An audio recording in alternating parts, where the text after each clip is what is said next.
kita patuhi atau tidak kita lakukan. Yang pasti terkait dengan hal ini mungkin nanti juga dijelaskan oleh Pak Askari bahwa dalam kerangka regulasi nasional kita bahwa terdapat memang peraturan pemerintah nomor 57 tahun 2016 menetapkan bahwa muka air tanah lebih dari 0,4 meter di bawah permukaan gambut pada titik penataan merupakan salah satu kriteria kerusakan ekosistem gambut. Dan juga tata cara pengukurannya juga dijabarkan dalam Peraturan Menteri Lingkungan Hidup tahun 2017, di mana mengatur titik penataan, metode, dan lain sebagainya. Pada kontekstual temporer hari ini tentunya juga ini relevan dengan musim kemarau 2026 yang akan terjadi sampai awal 2027 yang disebut dengan musim kemarau El Nino. Sehingga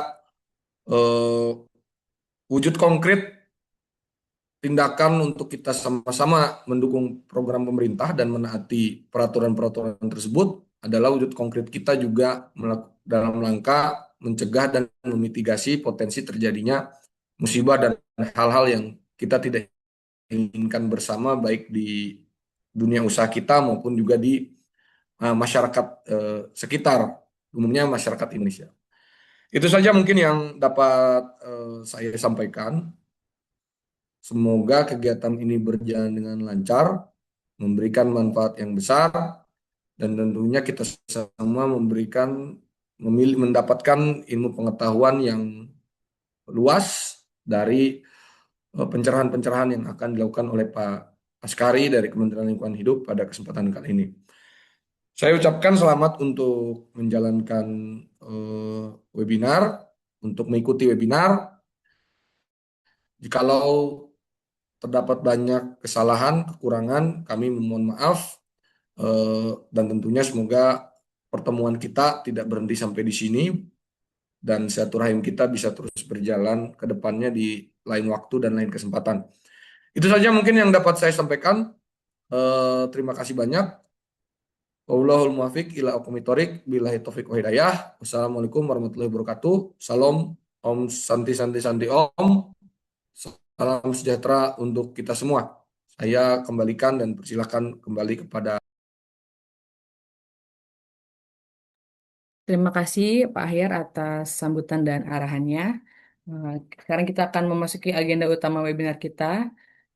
Hadir bersama kita narasumber yaitu Bapak Askari, Staf Direktorat Perlindungan dan Pengelolaan Ekosistem Gambut, Deputi Bidang Tata Lingkungan dan Sumber Daya Alam Berkelanjutan Kementerian Lingkungan Hidup. Pada kesempatan ini, Pak Askari akan membahas 4 pokok materi utama, yaitu yang pertama, kebijakan perlindungan dan pengelolaan ekosistem gambut. Yang kedua, titik penaatan, metode pengukuran TMAT, frekuensi pemantauan, data pendukung dan pelaporan. Yang ketiga, desain sistem monitoring, mutu data, operasi dan pemeliharaan, serta pemanfaatan dashboard dan telemetri. Yang keempat, pemanfaatan data TMAT untuk tata kelola air, tindakan korektif, dan kesiapsiagaan menghadapi kebakaran hutan dan lahan. Baik, kepada Bapak Askari, kami persilakan untuk menyampaikan materinya. Baik, terima kasih Bapak Ibu sekalian. Assalamualaikum warahmatullahi wabarakatuh. Terima kasih untuk kesempatan yang diberikan kepada kami. Terima kasih pada AIMRI telah mengundang kami untuk menjadi teman diskusi kita pada kesempatan pagi hari ini. Selamat datang kepada ini para tetua kami, senior kami, ada Mas Huda di sini. Saya sebut saja namanya. Baru purna bakti sekian waktu yang lalu gitu. Dan selamat datang kepada semua rekan-rekan kami yang baru pertama kali bertemu gitu. Itu yang pertama. Yang kedua, mohon maaf back sound-nya mungkin suara pengumuman dari bandara ini. Jadi mohon maaf kalau gangguan suaranya agak tinggi. Saya tidak menemukan ruangan khusus di sana. Jadi betul-betul mohon maaf untuk itu gitu. Karena di luar kendali kami gitu. Yang ketiga, Bapak Ibu sekalian, saya mencoba run through saja. Saya coba cepat saja untuk menyampaikannya gitu. Karena ini ternyata pesertanya variatif sekali gitu. Jadi ada yang sudah banyak pengalamannya, ada yang masih kemudian mungkin baru bertemu kami pada kesempatan ini.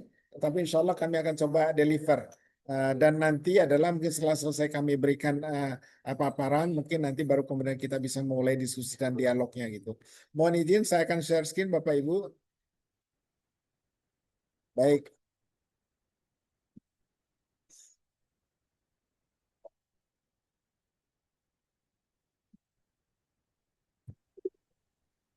Apakah sudah terlihat Bapak Ibu? Oke, baik kalau begitu mohon izin saya full screen kan kayak begitu. Baik, Bapak Ibuku sekalian, hari ini kita akan berbicara mengenai tadi adalah bagaimana pemantauan tinggi muka air tanah di lahan gambut. Sebelum itu mungkin kami akan memberikan pengantar dulu lah, walaupun nanti saya agak cepat untuk menyampaikannya gitu. Materi presentasi tentu nanti dengan panitia akan di-share kepada Bapak Ibu sekalian gitu. Ada 4 aspek Bapak Ibu yang akan kami sampaikan. Yang pertama mengenai kebijakannya sendiri. Kemudian yang kedua adalah bagaimana sih titik penaatan itu. Kemudian yang ketiga adalah bagaimana alatnya sendiri. Dan terakhir adalah bagaimana untuk penggunaannya gitu. Baik, saya akan mulai dari yang pertama Bapak Ibu sekalian, kebijakan perlindungan pemangkas gambut. Nah, dalam hal ini adalah kalau berbicara mengenai gambut Bapak Ibu sekalian gitu bahwa secara internasional saat ini ada sekitar 381,4 juta hektar areal yang itu ada gambutnya. Dari gambar ini kita bisa melihat Bapak Ibu bahwa gambut paling besar itu adalah memang berada di negara Eropa sana, wilayah Eropa gitu. Yang terlihat warnanya adalah agak coklat itu peatland distribution seperti itu. Kemudian adalah berada di Amerika seperti itu seperti yang kita lihat. Kemudian adalah di daerah Kongo sana, kemudian di Indonesia gitu. Nah, kemudian sebagian di Afrika, di Amerika Selatan. Jadi cukup luas gambut ini. Nah, saat ini memang kalau bicara Indonesia secara spesifik, Indonesia adalah menempati urutan keempat terluas gambutnya di dunia gitu. Di mana kalau berbicara untuk gambut tropis saja, maka Indonesia adalah memiliki gambut tropis terluas di dunia. Jika melihat kepada negara di regional ASEAN, maka memang gambut itu paling luas adanya berada di wilayah Republik Indonesia. Sebagaimana terlihat di dalam charts ini, saya mengambilkan dari APMS ASEAN Peatland Management Strategy 2023-2030. Jadi di Indonesia saja 24,6 juta. Sementara total yang di ASEAN adalah sekitar 27,4 juta. Jadi boleh dikata ya 90%-nya adanya di Indonesia gambut itu kalau dibandingkan negara ASEAN yang lainnya gitu. Kemudian Bapak Ibuku sekalian, nah ini mungkin yang kita harus pahami yaitu adalah gambut sebenarnya adalah kalau kita melihat kepada aspek teknisnya itu adalah infrastruktur ekologis nasional. Di mana apa? Ya isinya air gambut itu. Di mana apa? Kami nyebutnya adalah 90% gambut itu isinya adalah air. Kenapa seperti itu gitu? Karena setiap 1 gram gambut itu bisa menyerap adalah 13 gram air. Jadi 1 gram gambut bisa menyerap 13 gram air itu secara teknisnya. Nah, karena itu adalah ini adalah penyimpan air yang luar biasa. Maka kami menyebut sebagai infrastruktur ekologis nasional. Di mana ini tentu kalau kita berbicara berkaitan dengan iklim dan seterusnya ini merupakan aset iklim yang besar. Di mana apa? Mengatur bagaimana sirkulasi air dan seterusnya. Kemudian juga ada sebagai penyedia air tentunya. Kemudian bagaimana adalah dia adalah melindungi keanekaragaman hayati seperti itu. Tentu adalah menopang penghidupan masyarakat yang berada di ekosistem gambut.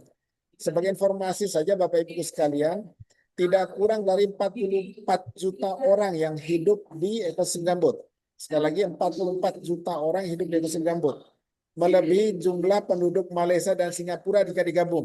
Jadi banyak orang hidup di sana gitu. Kemudian tentu adalah menjaga stabilitas iklim. Kemudian tentu adalah akan melindungi kesehatan publik jika itu adalah tidak diganggu. Nah, kaitannya dengan ini tentu kalau gambutnya terbakar itu akan mengganggu kesehatan kita semua seperti itu. Nah, lahan gambut sendiri secara internasional, secara global kayak begitu sebenarnya hanya kecil saja, hanya 2-3% saja dari total luas daratan. Tetapi 2-3% lahan ini adalah menyimpan 30% karbon seperti itu. Jadi 25-30%. Nah, kemudian menyimpan CO2, menyimpan karbon adalah sampai 105 gigaton. Itu yang di tropis saja. Nah, ini yang kemudian kontribusi besar ini yang kemudian kita juga harus menjaganya gitu agar tidak memberikan dampak negatif. Di mana apa? Ya tentu apa harus kita pahami gambut sekali lagi sebagai aset iklim, artinya bagaimana pengendalian perubahan iklim, kemudian aset air di mana di sana menyimpan banyak air. Bahkan di salah satu KHG di Kalimantan Barat saja itu menyimpan air seperti setara dengan simpanan air yang berada di Waduk Jatiluhur Jawa Barat seperti itu. Maka kalau kita bocorkan ya berarti kita membocorkan investasi yang sekian banyak ketika kita membangun Waduk Jatiluhur di Jawa Barat itu. Ada aspek biodiversity, ada aspek kesehatan dan seterusnya gitu. Sehingga ini memang aset yang harus kita jaga bersama. Kemudian yang lain Bapak Ibu sekalian, nah ini masalah utama yang kita hadapi di ekosistem gambut. Saya pikir kita semua sudah tahu gitu, ya karena gambut itu adalah isinya air dan karbon gitu. Maka ketika airnya dikeluarkan, maka apa? Dengan melalui drainase tentunya, maka kemudian apa? Gambutnya menjadi kering. Kalau udah kering ya gampang dibakar. Kalau sudah dibakar ya tentu apa? Ya nanti akan terjadi emisi gas rumah kaca dan seterusnya. Di samping itu adalah ketika ekosistem gambut itu di-drain, dikeringkan begitu, maka akan terjadi subsidensi. Karena pendukung dari gambut itu sendiri adalah ya air. Ketika airnya dikeluarkan ya akan terjadi subsidensi, mampat kembali dia. Kemudian gambut dalam hal ini jika sudah terjadi kebakaran berulang atau subsidensi, maka dia akan mengalami depresi. Jadi terjadi pemampatan seperti itu. Dan kalau udah depresi seperti itu, jadi kalau gambut sudah terbakar 2 sampai 3 kali, ya sudah akan terbanjir daerah itu. Karena pada sisi pembentukannya adalah memang itu di daerah cekungan, seperti itu. Nah ini yang kemudian kita khawatir betul kita masuk kepada lingkaran setan gambut itu sendiri. Di mana apa? Kalau sudah banjir ya tidak bisa kita apa-apain lagi itu ekosistem tersebut. Nah, kalau melihat kepada ekosistemnya Bapak Ibu sekalian, ini saya mengambilkan dari salah satu KHG yang berada di Pulau Sumatera, yaitu KHG Sungai Gaung, Sungai Batang Tuaka di Provinsi Riau. Nah, dalam hal ini adalah bisa kita lihat warna merah semua itu. Di mana apa? Warna merah ini berarti apa? Kita telah melakukan intervensi kepada daerah itu bikin kanal-kanal. Baik untuk kebun sawit maupun adalah untuk kemudian HTI kita. Seperti itu. Nah ini yang kemudian apa? Gambutnya menjadi kering sehingga apa? Kering yang mudah terbakar dan seterusnya. Tetapi bahwa apa? Bukan berarti gambut tidak bisa dimanfaatkan. Yang warnanya kuning Bapak Ibu sekalian, kalau kita melihat kepada layar yang ada ini, ada yang warnanya kuning, itu adalah fungsi budidaya. Fungsi budidaya tentu bisa dimanfaatkan. Adapun yang warnanya hijau itu adalah fungsi lindung. Di mana kalau berdasarkan inventarisasi yang kami lakukan adalah sekitar 50-50 lah. Dari 24,6 juta tadi adalah 50% adalah fungsi lindung, 50%-nya adalah fungsi budidaya. Ya 49, sekian lah kayak begitu. Nah, selanjutnya Bapak Ibu sekalian, terkait dengan ini, bahwa inilah perbandingan kerapatan kanal yang di HTI versus sawit. Jadi bagaimana kemudian kita telah mengeringkan gambut itu untuk kemudian kita manfaatkan sesungguhnya seperti itu. Sebenarnya terlihat di dalam gambar bahwa kanal yang berada di kebun sawit adalah 46,2 km per kilometer persegi. Adapun di HTI adalah sekitar 14,6. Jadi artinya kerapatan kanal yang berada di area kebun sawit adalah hampir 3 kali lipat. 3 kali lipatnya dari 3 atau 4 kali lipatnya dari yang di Akasia. Kita sih mungkin mendengar pernyataan, oh sawit itu adalah boros air katanya. Sebenarnya bukan boros air Bapak Ibu, tetapi tata kelola yang tidak pas, tidak tepat gitu, sehingga airnya cuma dikeringkan begitu aja gitu. Tapi alhamdulillah hal ini sudah disadari, dilakukan perbaikan bersama mulai pemulihan dan seterusnya gitu. Nah, selanjutnya Bapak Ibu sekalian, jika kita melihat secara visual, grafis seperti itu, sebagaimana dalam gambar ini, di mana kalau gambut yang asli ya tinggi muka air tanah yang warna biru itu ya serupa dengan udah mendekati ke arah ini, ke arah permukaan gambutnya yang warna warna biru ini, seperti itu. Tetapi ketika kita mulai menoreh dia, membuat kanal ini, maka kemudian permukaan air tanahnya mulai menurun, seperti yang kita lihat ini. Nah, setelah turun, akan terus menurun seperti di bawah ini. Sampai akhirnya dia mendekati tahap akhir subsidensi, akhirnya air itu menjadi kembali banjir, sebagaimana proses pembentukannya semula. Nah, kalau sudah terjadi banjir, area itu tentu adalah tidak bisa lagi kita gunakan secara optimum, sebagaimana seharusnya sebuah lahan bisa dimanfaatkan. Nah, ini yang kita jaga bersama sebenarnya. Jadi kalau bisa ya gambut ini kita pertahankan ya, kalau bahasa kami ya mungkin sampai kiamat lah, sehingga kita bisa bermanfaat secara berkelanjutan, tidak menjadi area banjir gitu. Karena kalau udah banjir ya area itu tidak produktif kembali. Nah ini contoh nyata Bapak Ibu sekalian jika melihat kepada bagaimana dampak langsung daripada adanya kanal-kanal yang kemudian kita buka tersebut yang tidak terkelola secara baik, atau istilah itu adalah free drainage. Nah, dalam hal ini adalah ini kebakaran 2015 yang lalu, ya kita berharap bahwa ini tidak akan terulang tentunya kalau berbicara mengenai bagaimana yang harus dilakukan pengelolaan dan seterusnya. Nah, ini adalah contoh yang lain Bapak Ibu, dampak dari apa? Dari kebakaran hutan dan lahan 2015 yang lalu. Walaupun alhamdulillah saat ini kita sudah mulai perbaiki semua sehingga ini tidak terjadi. Yang gambar kiri bawah itu adalah di Sungai Musi Bapak Ibu, anak-anak berangkat sekolah, pekat begitu nggak bisa kelihatan. Yang di kanan itu adalah di Kalimantan Barat, di mana orang hutan kemudian apa area terbakar, rumahnya hilang tentunya ya tinggal meluk anaknya seperti itu gitu. Bahkan banyak mati terpanggang. Nah, kondisi itulah yang kemudian memaksa pemerintah dalam hal ini mengambil kebijakan di mana apa? Jika berbicara kebakaran Bapak Ibu sekalian, mungkin baru mulai itu sekitar tahun 90-an seperti itu. 90 bahkan apa belum mulailah. Mungkin budaya 95, 96, 97, 98 seperti itu kebakaran hebat terjadi. Sementara apa? Kebijakannya sebenarnya sudah ada sejak tahun 90. Sebenarnya bisa kita lihat di layar ini Bapak Ibu bahwa apa? Pemerintah telah mengeluarkan kebijakan tahun 90 melalui Kepres nomor 32 tahun 90 itu. Di mana apa? Di sana sudah diatur juga termasuk untuk gambut. Hanya saja gitu, ini kebijakan ini tidak dilaksanakan secara utuh.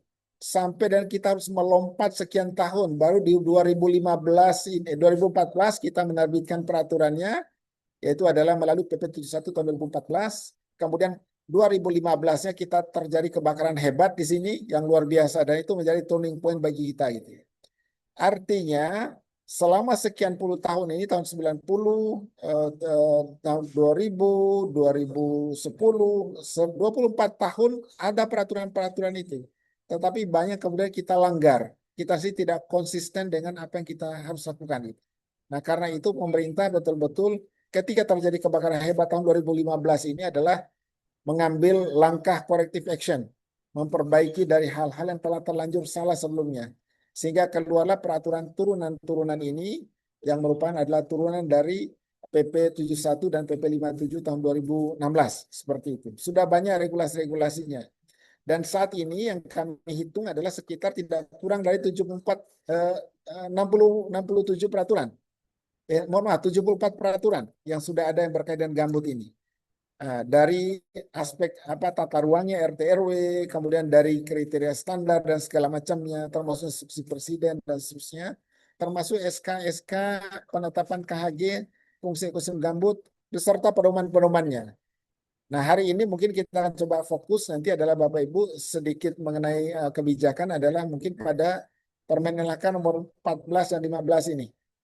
Nah, ini yang menjadi inti dari yang kita diskusikan pada hari ini adalah bagaimana kita melakukan adalah pemantauan tinggi air tanah di ekosistem gambut, sebagaimana peraturan undang-undang yang ada tentunya.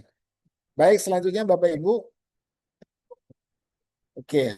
Nah, ini adalah kalau bisa kita melihat sejarahnya bagaimana gitu. Jadi pada tahun 2015 kami sini sedang menata diri, baru bergabung antara Kementerian Lingkungan Hidup dan Kementerian Kehutanan menjadi Kementerian Lingkungan Hidup dan Kehutanan. Kita mulai melakukan inventarisasi, mulai mengembangkan DMPG, mulai melaksanakan propok dan seterusnya.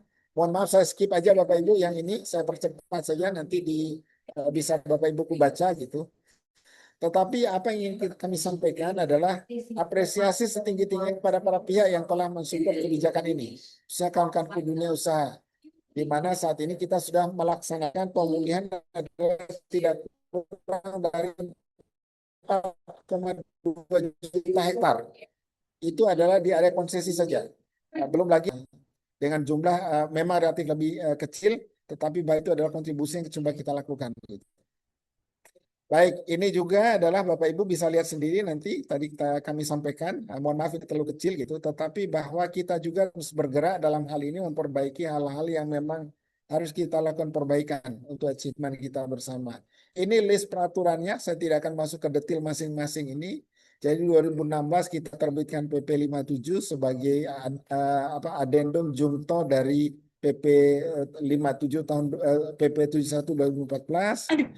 Tahun 2017 sekian peraturan kita terbitkan. 2018 juga sama, 2019 juga, 2020 juga, 2021, 2022, 2023. 2024 saat itu adalah diinstruksikan tidak boleh ada kebijakan-kebijakan baru karena mau akan terjadi pergantian rezim kepemerintahan. Dan 2025 juga adalah masih kita mengatur kembali, rupanya KLHK berpisah lagi, bercerai secara paksa, jadi belum ada kebijakan-kebijakan kita terbitkan itu. Tetapi akan ada kebijakan baru Bapak Ibu. Nah, kaitan dengan itu, untuk implementasi di lapangan, ini adalah arahan langsung dari Pak Menteri sendiri, di mana apa, khususnya menghadapi tadi disebutkan oleh Mas Ahya dari AIMRI, bahwa apa, dalam hal ini kita sedang menghadapi El Nino tahun ini. Ada menyebutnya sebagai El Nino Godzilla, walaupun secara resmi tidak ada itu nama El Nino Godzilla, El Nino saja gitu. Maka ada 4 arahan operasional dari Menteri dalam hal ini adalah kepada dunia usaha khususnya, adalah agar kemudian mengecek kembali sekat-sekat kanal yang ada masih berfungsi atau tidak. Kemudian mengecek juga pintu air bagaimana berfungsi atau tidak. Juga embung-embung apakah sudah terisi airnya atau tidak. Kanal kolektor, titik pompa, dan akses sumber air. Kemudian juga adalah arahan kedua adalah pembangunan. Karena saat ini kami katakan adalah berdasarkan data yang ada, ternyata terjadi shifting kaitan dengan kebakaran hutan dan lahan. Lebih banyak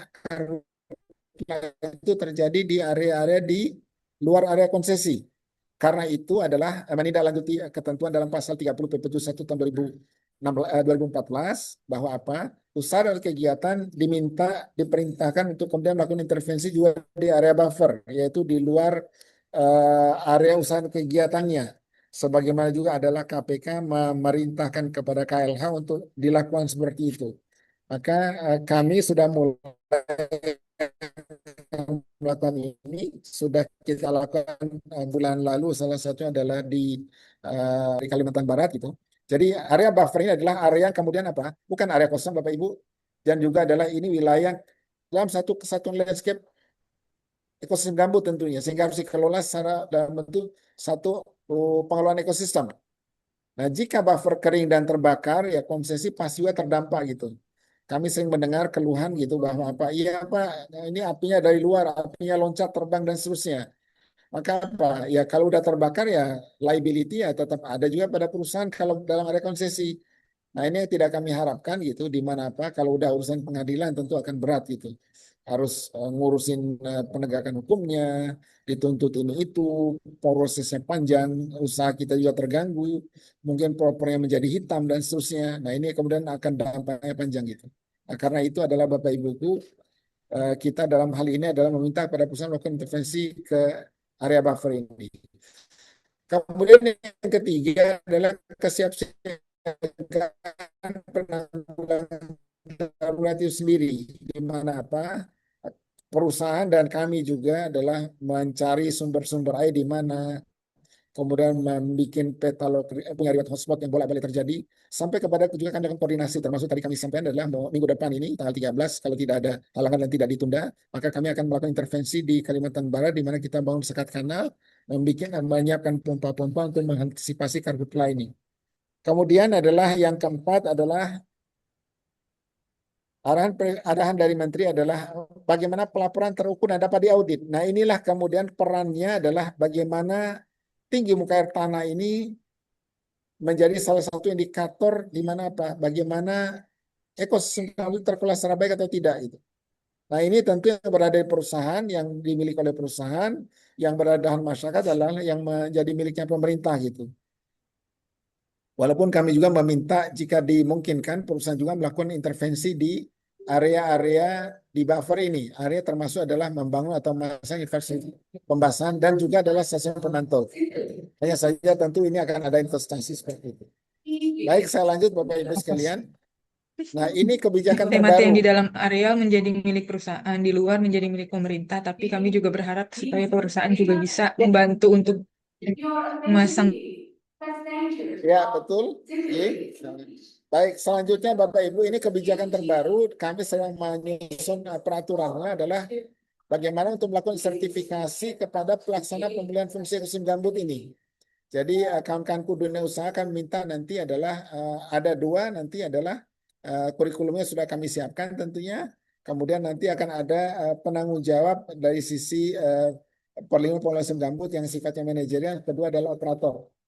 Dan Bapak Ibuku sekalian, kami sampaikan nanti kesempatan ini adalah selain untuk membangun kompetensi internal, menstandarisasi hal-hal yang belum standar gitu. Kami juga ingin mengkonservasi ilmu yang dimiliki oleh Bapak Ibuku sekalian. Kan dunia usaha ini banyak cerdas-cerdas, pintar-pintar gitu. Tetapi kemana disalurkannya? Padahal ini adalah perlu membangun kompetensi bersama seperti itu. Kalau mimpi besarnya kami Bapak Ibu, bagaimana keahlian ini kita ekspor nantinya. Jadi sehingga apa orang Indonesia bisa katakanlah ya udah mulai ekosistem gambut di daerah Peru sana, di daerah Brazil, di daerah Kongo dan seterusnya, ekspor ke Malaysia kayak begitu gitu. Ya ini kami impikan gitu. Maka akan ada kebijakan ini, kami sedang menggarapnya gitu. Mudah-mudahan tahun ini adalah akan bisa selesai sehingga menjadi peraturan menteri nantinya. Sehingga nanti adalah kita akan masuk ke dalam mekanisme ini gitu. Sehingga orang-orang melakukan pemulihan ekosistem gambut itu adalah orang kompeten, orang punya sertifikat tertentu. Sehingga dia menjadi profesi tertentu nantinya. Dan satu lagi sebagai informasi, kami juga sedang menyiapkan bahwa harusnya ada lembaga yang melakukan appraisal terhadap pemulihan akibat kebakaran hutan dan lahan yang menilai keberhasilan sudah pulih betul atau tidak ini ekosistemnya dan seterusnya seperti itu. Vegetasinya sudah sesuai atau tidak sesuai dengan kaidah-kaidahnya itu. Nah ini adalah sekali lagi adalah menjadi kesempatan kita bersama untuk kita bangun negeri ini dalam mekanisme sertifikasi ini.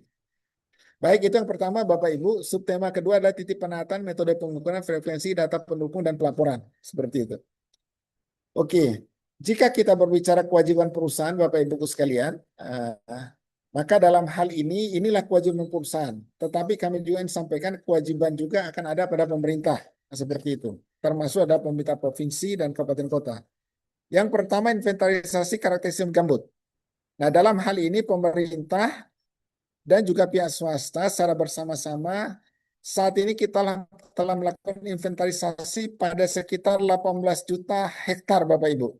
Di mana kita melakukan adalah grid sampling dengan jarak 500 kali 500 meter seperti itu. Nah ini kewajiban perusahaan adalah di dalam area perusahaannya. Adapun pemerintah adalah yang berada di lahan masyarakat tentunya. Seperti itu. Kemudian selanjutnya adalah melakukan pengukuran muka air tanah pada ekosistem gambut yang ditentukan pada titik pengawasan disebut sebagai titik penataan seperti itu. Nah ini adalah kewajiban perusahaan. Adapun pemerintah adalah kewajibannya adalah melakukan pemasangan tingkat tanah di area-area yang di luar area konsesi seperti itu.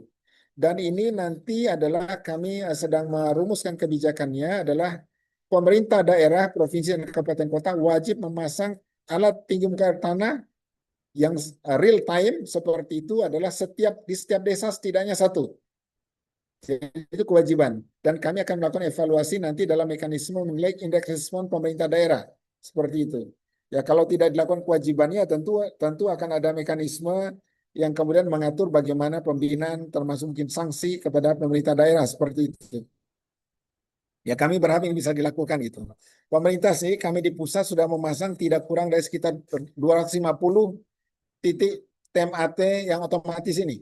Walaupun sebagian adalah sudah obsolete, sedang kami perbaiki, sedang kami juga hilangkan dari inventarisasi, sedang kami juga pasang pada lokasi-lokasi yang kemudian memang harus dilakukan pemasangan kembali.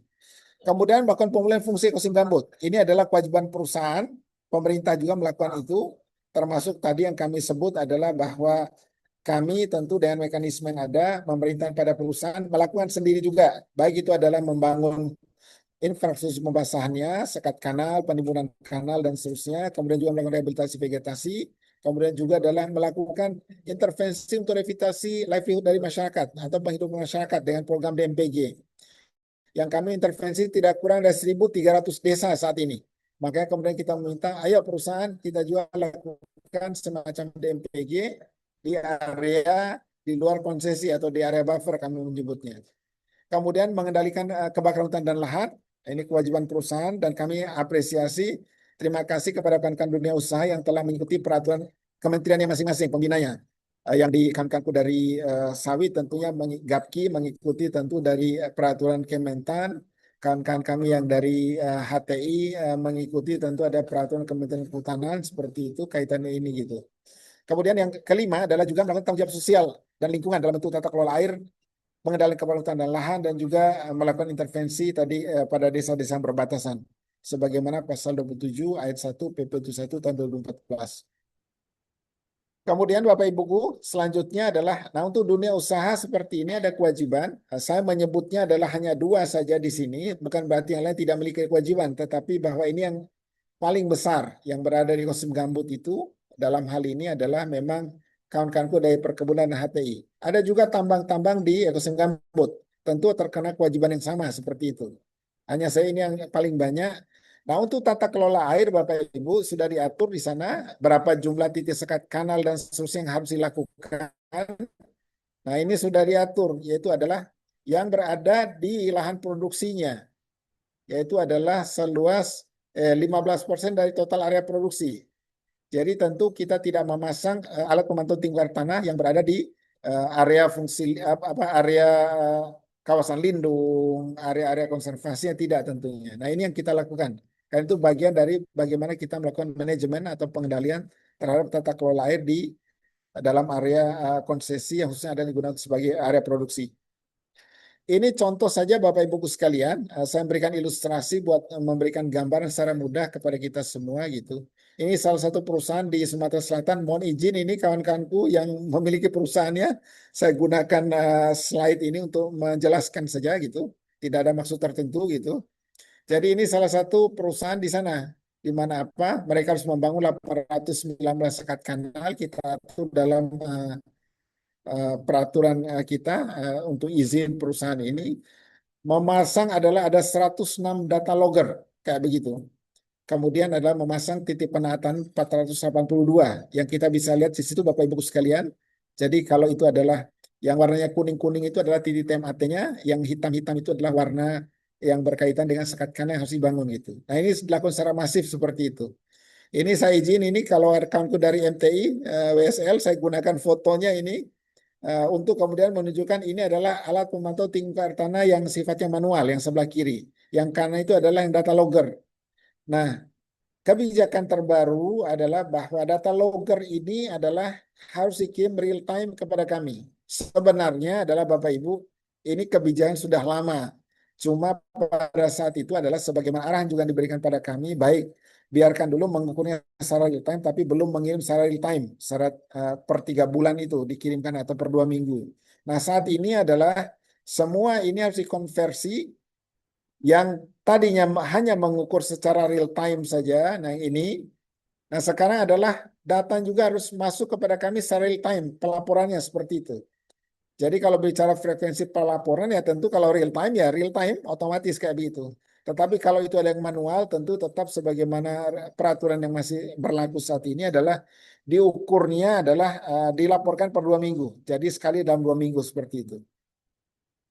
Kemudian selanjutnya Bapak Ibu sekalian, ini contoh saja. Jadi ada koordinat-koordinat yang kemudian di situlah lokasi di mana ditetapkannya, di mana loggernya, di mana TMAT manualnya, kemudian di mana stasiun pantauan curah hujan dan seterusnya seperti itu. Yang saat ini kita akan berpindah akan menuju kepada sistem yang sudah menjadi real time gitu. Ini adalah sistem yang kami develop, yaitu Simatak 0,4 seperti itu, di mana ini adalah menjadi database besar. Dan ini database yang sangat besar Bapak Ibu sekalian gitu, di mana kita memantau pada area sekitar 4,2 juta hektar itu.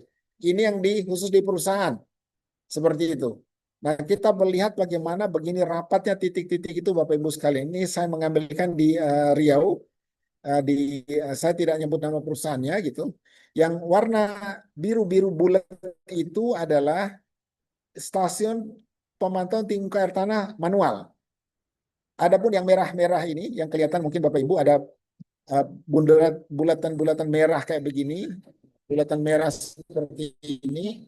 Nah, ini adalah yang data logger. Yang tadi kami sebutkan saat ini adalah sebagiannya belum melaporkan secara real time. Nah, ke depan ini segera agar dilakukan secara real time. Kemudian dia ada stasiun pantau curah hujannya atau onboard meternya kayak begitu. Dan ini sudah kita lakukan sejak tahun 2018 yang lalu. Jadi sistemnya sudah jalan saat ini. Dan ini menjadi mekanisme kemudian kita menilai melalui mekanisme proper seperti itu.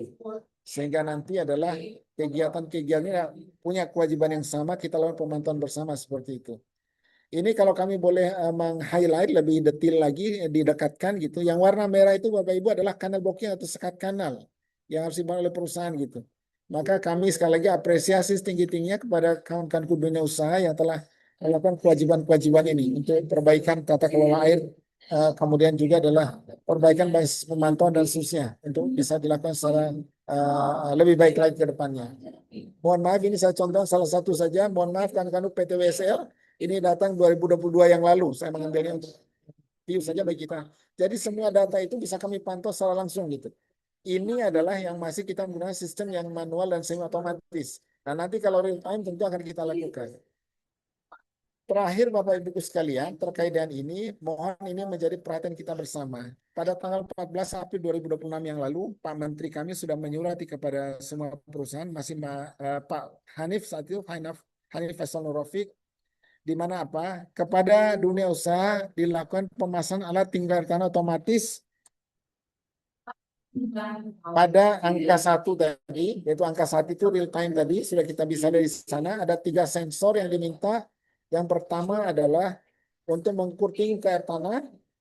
Kemudian yang kedua adalah bagaimana kemudian kita bisa mengukur adalah soil moisture-nya atau kelembaban tanah. Kemudian yang ketiganya adalah Bapak Ibu sekalian adalah bagaimana juga mengukur pengukuran curah hujan. Nah, tanggal yang telah ditetapkan adalah tanggal 1 Juni 2026. Maka kami himbau kawan-kawanku dari dunia usaha segera migrasi, berpindah, melakukan installment kepada alat-alat yang memang dimintakan ini. Kami tentu adalah masih sebagai rekan ya Bapak Ibu sekalian di dalam proses melaksanakan kegiatan ini. Kalau bahasa kami lebih fungsikan diri kami sebagai pembina lah seperti itu. Dan ini sebagai update-nya Bapak Ibu, ini adalah perusahaan-perusahaan dan jumlah logger yang kemudian telah melakukan pemasangan data TMAT real time. Terima kasih kepada beberapa perusahaan yang telah melaksanakan ini. Nah, kepada yang belum mohon disegerakan Bapak Ibu. Karena kami per tahun ini diperintahkan itu menjadi bagian dari mekanisme penilaian proper. Nah, ini bisa kita lihat di sini. Jadi di Sumatera, kemudian di Kalimantan sudah banyak itu. Kalimantan Barat bisa kita lihat sepanjang ini. Kemudian yang di Papua yang belum juga ini. Nah, ini adalah mohon sekali lagi kami masih menghimbau saat ini gitu. Dan ini kita sudah lakukan penilaian. Ini data real time semua aja Bapak Ibu. Bisa kita lihat tentunya gitu.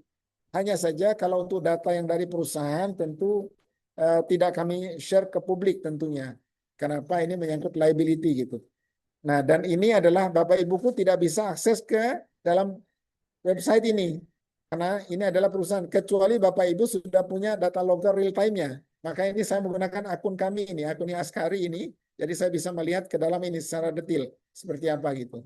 Jadi Bapak Ibu perusahaan sekali lagi tidak bisa mengakses ini kecuali yang sudah punya data logger real time. Bisa mengakses untuk akun perusahaannya tentu seperti itu. Dan sekali lagi mohon kerjasamanya untuk kemudian bisa kita selesaikan ini. Dan sebagai informasi saja Bapak Ibu, untuk di Simatak nanti kami akan mematikan yang untuk yang TMAT yang logger yang bukan real time mengirimkannya itu adalah pada akhir Desember tahun 2026 ini. Seperti itu. Jadi setelah itu adalah nanti akan langsung dilakukan penilaian dalam mekanisme sebagaimana peraturan perundang-undangan yang ada tentunya. Baik, ini kami ingatkan kembali Bapak Ibu, tahun ini proper kita sudah akan menilai yang ada TMAT real time ini atau tidak. Seperti itu. Sebagaimana kita tahu tentu adalah kalau dia taat kita akan berikan warnanya biru, kemudian kalau tidak taat ya nanti akan merah. Kalau memang dia adalah ada pelanggaran yang bisa ditindak dengan tindak pidana seperti kebakaran hutan dan lain, tentu adalah warnanya adalah akan menjadi warnanya hitam seperti itu. Mudah-mudahan tidak ada yang hitam tentunya. Mudah-mudahan tidak ada yang merah juga Bapak Ibu. Maka kami menghimbau semuanya bisa mengikuti peraturan sehingga apa semuanya taatlah. Dan kalau bisa bahkan sampai warnanya hijau ataupun sampai warna emas seperti itu. Nah, ini adalah pada periode proper sebelumnya. Seperti ini. Ada 16 perusahaan dengan peringkat hitam. Nah, ini lebih memang karena kebakaran hutan dan lahan yang berada di lahan gambut. Mohon maaf, saya hitamkan saja itu warna perusahaannya. Tujuannya adalah untuk memastikan bahwa apa ini tidak ada lagi lah perusahaan-perusahaan seperti ini, dan kami mohon kerjasama kita semua untuk itu. Dan ini adalah Bapak Ibu, sudah ada edaran dari Pak Menteri kami untuk kemudian apa? Perusahaan segera melakukan intervensi di area-area buffer, termasuk adalah pemerintah daerah. Karena itu ada kewajiban pemerintah daerah juga melakukan intervensi di area-area buffer ini, termasuk yang kami lakukan dengan program DMPG seperti itu. Dan kami sebagaimana tadi kami sampaikan adalah tidak kurang dari 1.300 desa yang sudah kita intervensi gitu. Alhamdulillah sebagian besar sudah sesudah diintervensi memang tidak terbakar gitu. Walaupun ya tadi memang ini harus terus dijaga gitu. Oh, dan ini memang ya tadi dan masyarakat memang ada challenge tersendiri, tetapi bahwa ini adalah hal-hal yang harus kita lakukan agar apa? Tidak terjadi kebakaran hebat seperti tahun 2015 yang lalu. Kemudian yang lain ada desain sistem monitoring mutu data operasi dan pemanfaatan dashboard atau telemetrinya seperti apa? Dari data TMAT tadi. Bapak Ibu sekalian, sebagaimana kita tahu bahwa apa ada kewajiban perusahaan tadi, kewajiban pemerintah juga melakukan pemantauan TMAT atau tingkat air tanah di lahannya masing-masing. Dalam area perusahaan ya, perusahaan di luar itu adalah pemerintah. Kenapa seperti itu? Karena ekosistem gambut yang mengering tentu memiliki risiko kebakaran yang sangat tinggi, sebagaimana tadi kami jelaskan di awal tadi. Alatnya sendiri seperti yang kita bisa lihat Bapak Ibu, seperti gambar di tengah ini. Ini alat-alat yang kami miliki Bapak Ibu. Sebagian dulu dipasang oleh BRGM, sebagian dipasang adalah oleh kami. Nah, maka dalam hal ini menjadi basis data bagi kita untuk apa? Tata kelola air, basis bagi kita untuk pengendalian karhutlah. Maka ini yang kemudian kenapa kita meminta untuk melakukan ini, karena tadi kita tahu gambut aspek aset yang kemudian harus kita lindungi kaitan pengendalian perubahan iklim dan seterusnya. Nah, adapun alat pemantau tinggi air tanah itu sendiri adalah fungsinya memang memberikan data kondisi gambut secara berkala, secara real time, sebagai dasar untuk deteksi dini, kekeringan, dan pencegahan karhutlah, tentunya seperti itu. Ini salah satu saja. Kalau bagi perusahaan tentu untuk tata kelola air, area-area yang kemudian telah melampaui kriteria kerusakan, kata 0,4 meter tadi, maka tentu area itu harus segera diintervensi. Saya akan tunjukkan nanti habis ini bagaimana perusahaan melakukannya. Nah, dalam hal ini Bapak Ibu ada 3 elemen utama kalau bicara seperti itu kaitan sistem pemantauan air gambut itu. Yang pertama alatnya sendiri atau perangkatnya. Nah, sebagaimana digambar yang paling kiri bawah. Yang kedua adalah operatornya. Nah, operator dalam hal ini adalah orang yang kemudian day to day memantau melihat apakah alatnya berfungsi atau tidak, pengiriman data dan segala macamnya. Kemudian ada sistem penyimpanan datanya, sistem datanya. Yang ini adalah nanti akan tersambung kepada jaringannya Kementerian Lingkungan Hidup, Badan Pengelola Lingkungan Hidup, seperti yang saya tunjukkan di depan tadi. Jadi bagi kawan-kawanku yang sudah punya sistem itu ya tentu akan terintegrasi kepada kami. Nah, kemudian dalam hal ini adalah ada beberapa sensor yang tadi kami sampaikan. Jadi ada sensor dalam hal ini adalah untuk curah hujan, sensornya ada tinggi muka air tanah, ada sensor adalah untuk kemudian soil moisture. Nah, kemudian yang kedua tentu ada loggernya, bagaimana untuk menyimpan data di dalam itu. Karena tadi kalau alat mungkin ya hanya merekam saja. Nah, sekarang datanya disimpan bagaimana? Nah, simpan di loggernya ini. Atau kami nyebutnya sebagai data logger. Dan menyiapkan data untuk dikirim tentunya. Nah, data dikirim tentunya adalah melalui jaringan operator seperti itu gitu. Dan kami tahu ini adalah banyak area-area gambut ini adalah area kemudian apa? Pak, kami tidak ada sinyal dan segala macamnya. Maka apa kita menggunakan ada ya mau satelit lah segala macam seperti itu. Kemudian ada terkirim pada kami. Kira-kira begitu alurnya Bapak Ibu. Nah, nah dalam hal ini jika berbicara mengenai alat Bapak Ibu, maka ini harus dikelola secara baik, lakukan maintenance secara baik gitu. Nah, kenapa? Ya namanya alat, apalagi ditinggal di lapangan, ya nanti sensornya bisa kotor, bisa rusak. Ya data kalau sensor rusak ya datanya ya menjadi salah nanti tidak benar gitu. Kemudian terkadang yang kita lihat di lapangan adalah solar panelnya tertutup dengan kotoran atau dedaunan yang buat alat itu tidak berfungsi. Karena memang dalam hal ini jauh dari listrik, maka apa kita gunakan biasanya adalah solar panel seperti itu. Nah, kalau seperti itu kemudian apa? Data yang tidak akurat menghambat deteksi dini kekeringan dan potensi kebakaran hutan dan lahan atau kebakaran gambut. Kemudian gangguannya juga adalah pipa water level yang berlumpur membuat pembacaan tidak akurat. Kemudian juga adalah pengelolaan data yang ini adalah tidak dilakukan, maka dia tidak akan terkirim ke pusat, maka perlu dicek kembali. Kadang-kadang sudah habis pulsanya dan segala macam seperti itu. Nah, ini perlu kita lakukan pengelolaan secara baik nanti. Baik, adapun komponennya Bapak Ibu saya tidak akan masuk kepada detail ini karena saya tahu Bapak Ibu itu sebagian besar sudah punya, sudah tahu juga alat ini gitu. Yang jelas akan ada 3 sensor Bapak Ibu, ada sensor untuk water levelnya, itu adalah submersible kayak begitu. Kemudian sensor kelembaban tanah gitu seperti itu, tentu ini dicolok ke tanah gitu.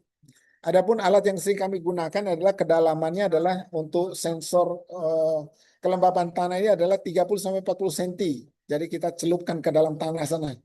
Kemudian ada sensor curah hujan, ada smart data logger tadi, kemudian ada media komunikasinya, kemudian ada GPS-nya. GPS ini penting Bapak Ibu. Untuk apa? Men-tracking di mana alat itu kalau dia katakanlah diambil orang, diisengin orang, dicuri, dibawa. Jadi bisa kita lacak seperti itu. Kemudian ada solar cell tentunya, ada aki kering dan seterusnya gitu. Jadi salah satu tantangan kita adalah memang bagaimana menjaga alat biar tidak diganggu.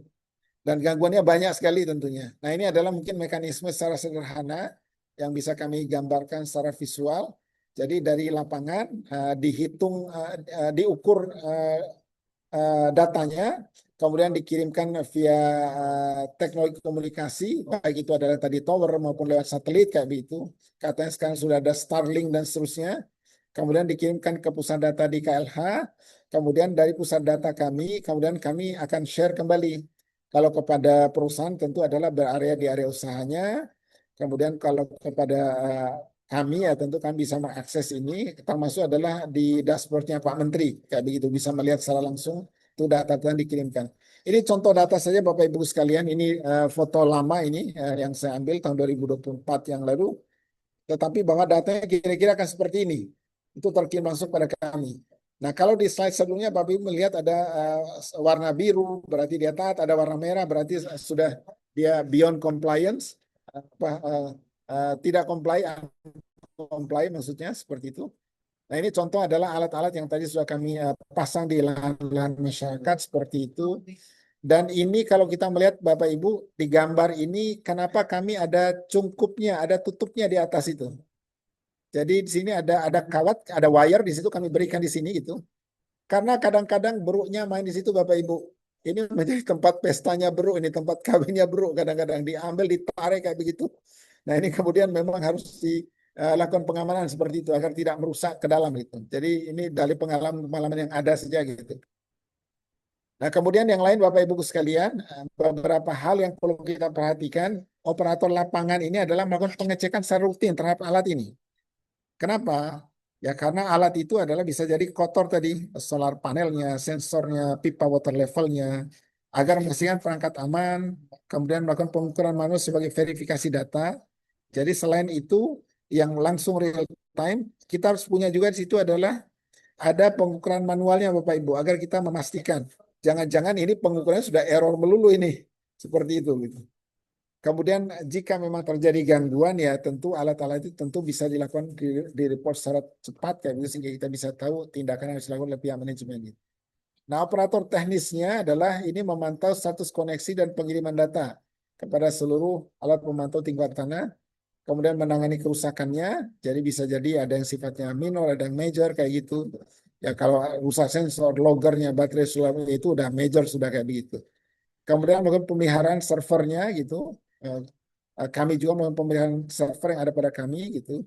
Kemudian nanti adalah operator data kami dalam hal ini melihat apakah ada data yang abnormal atau tidak kami itu untuk memastikan bahwa ini dilakukan secara tepat, datanya memang data real time yang benar sebagaimana kondisi real di lapangannya. Kemudian Bapak Ibu sekalian, pengelolaan rutin itu adalah ini pengecekan, membersihkan, pengukuran manual tadi telah kami sampaikan gitu. Kemudian apa ya dalam hal ini saling memastikan, memverifikasi. Dulu mungkin kita melakukan seperti ini, sebagaimana gambar ini, yaitu apa? Mengukur nilai tinggi air tanah, di mana apa? Nilai TMAT-nya adalah nilai B ini, celupannya berapa, atau dikurangi nilai A tinggi sini. Nah, ini udah kita Masih ada saat ini masih kita lakukan gitu, tetapi bahwa ini adalah untuk yang di stasiun-stasiun yang memang dahulu sudah ditetapkan sebagai penetapan logger itu ada dilakukan gitu. Adapun masalah umum dari alat ini adalah Bapak Ibu sebagai berbagi saja gitu, mungkin pengalaman Bapak Ibu lebih banyak di lapangan gitu. Sensor curah hujannya kotor, mungkin tadi dimasuki oleh daun-daunan atau serangga-serangga yang terjerat di sana. Kemudian sensor tingkat tanahnya kotor atau berlumpur. Karena dalam hal ini adalah walaupun kita masukkan dalam pipa, tapi ya lama-lama juga adalah dalam pipa tadi tentu karena ini lahan gambut ya mungkin akan mulai tertutup oleh lumpur dan seterusnya, bergantung dengan lokasi. Yang ketiga adalah sensor kelembaban tanah tidak tertanam dengan benar. Nah ini mohon bisa diperhatikan juga. Tadi kami sampaikan adalah ini tertanam antara 30 sampai 40 cm. Itu adalah peralatan yang kami gunakan. Nah ini tidak tertanam secara benar kalau begini. Kemudian yang keempat adalah kabel putus Bapak Ibu. Putusnya bisa jadi karena karat atau memang putus karena memang tadi digoyang-goyang oleh kera atau mungkin babi dan seterusnya seperti itu. Kemudian juga bisa jadi tertimpa pohon sebagaimana terlihat dalam gambar 5. Nah ini yang nomor 6 ini juga mohon bisa diperhatikan. Jadi box loggernya menjadi sarang semut. Nah kalau udah kayak begini udah semua rusak itu alat di dalam itu. Makanya tadi perlu dilakukan pemantauan secara rutin untuk melihat, membuka, mengecek apakah kemudian ini masih berfungsi atau tidak. Kemudian juga adalah didokumentasikan tentu pasti kalau dari sisi manajemen ya tentu ini nanti dilaporkan yang usaha ini ada logbooknya. Kalau logger yang kami miliki tentu dikirimkan kepada kami, tetapi kalau kan perusahaan tentu dilaporkan kepada manajemen untuk diperbaiki seperti itu. Nah, untuk alatnya sih Bapak Ibu sekalian, kalau alat real time ini tentu mengirim data kepada kami secara real time seperti itu. Jadi APTMA ini adalah bagian pemantauan gambut kebutuhan perangkat, operator dan proses pengolahan data yang saling mendukung seperti itu. Kemudian operator lapangan memberikan peran yang penting untuk berlanjutan ini. Maka kami juga adalah harus melatih orang-orang tertentu gitu untuk ini gitu. Maka nanti adalah kami meminta ikan ada proses sertifikasi lah. Sehingga orang-orang ini adalah orang yang kompeten untuk melakukan itu. Baik Bapak Ibu sekalian, pada subtema keempat, saya berusaha cepat saja ini. Penggunaan data TMAT untuk tata kelola air dan tindakan korektif serta kesiapsiagaan karhutla. Tadi kami sampaikan arahan dari Pak Menteri untuk kemudian apa kita lakukan kolaborasi, kita kerjasama. Tidak mungkin kemudian pemerintah sendiri atau perusahaan sendirilah. Maka tadi adalah kami lebih mengajak kepada kita semua, ayo kita berbagi peran Bapak Ibu, di mana apa? Ya untuk kaitan karhutla kita akan mitigasi tanpa kompromi. Buffer zone harus kita intervensi, TMAT harus kita kelola seperti itu baik dalam perusahaan maupun di luar. Kemudian apa? Ada mekanisme juga yang baru kami lakukan adalah berbagi air. Saya sangat terima kasih kepada perusahaan-perusahaan yang telah berbagi air ini. Saya sebut saja kemarin kami di Pelalawan ada rekan-rekanku dari Sinar Mas Group, dari Satria Perkasa Agung dan juga adalah Arara Abadi yang berbagi air kepada kawan-kawan kami di THIP, KB itu TH Indo Plantation. Kemudian air itu kemudian dipompa oleh THIP, sistemnya sudah kita bangun seperti ini dan siap untuk dioperasikan tentunya jika memang kondisi dan keadaan darurat memerlukan untuk itu tindakan intervensi yaitu berbagi air ini. Terima kasih untuk kerjasama selama ini. Kemudian juga kita bangun sekat kanal di area buffer ini. Mohon kawan-kawanku mensupport kita semua. Tentu adalah juga melakukan patroli secara bersama. Dalam hal ini kewajiban kawan-kawanku MTA dan seperti itu. Nah, selanjutnya Bapak Ibu sekalian ini contoh saja sekali lagi adalah berbagi informasi saja kalau ini yang kami lakukan di KHG saat itu KHB Sungai Kampar Sungai Gaung. Jadi kemarin Menteri adalah mengunjungi kemudian secara simbolik kemudian menutup kembali sekat kanalnya gitu. Beliau memasang alat di tengah itu untuk kemudian airnya bisa tertahan sehingga airnya menjadi tinggi seperti itu sehingga dalam hal ini adalah tidak menyebabkan air kurang sehingga nanti mudah terjadi karhutla gitu. Nah kemarin di area ini sini ada terdapat 17 konsesi kemudian dilakukan mekanisme water sharing saat itu. Dan ini menjadi contoh pertama Bapak Ibuku di Republik Indonesia, di mana kita melakukan water sharing ini.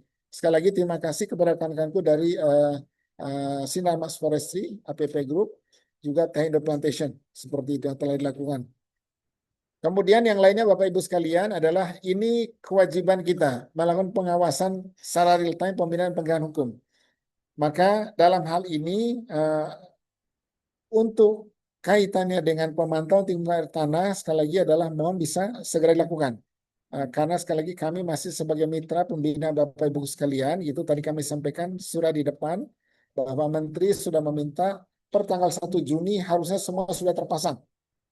Dan terima kasih yang sudah memasang tadi di website yang tadi kami lihatkan di depan itu. Sehingga ini adalah kami tidak berharap kemudian ini, hanya saja ini kami mengambilkan dari statement dari Pak Menteri sendiri. Jadi beliau mengatakan kami akan melakukan tindakan tegas. Ya monggo kami selaku pelaksana tentu siap aja mendukung apapun yang kemudian pimpinan arahkan untuk melakukan perbaikan dan melakukan peningkatan kapasitas dan seterusnya. Ini contoh Bapak Ibuku, ini saya mengambilkan dari bahan presentasinya kawan-kawanku Sinarmas saat itu. Di mana mereka dalam halnya sudah melakukan intervensi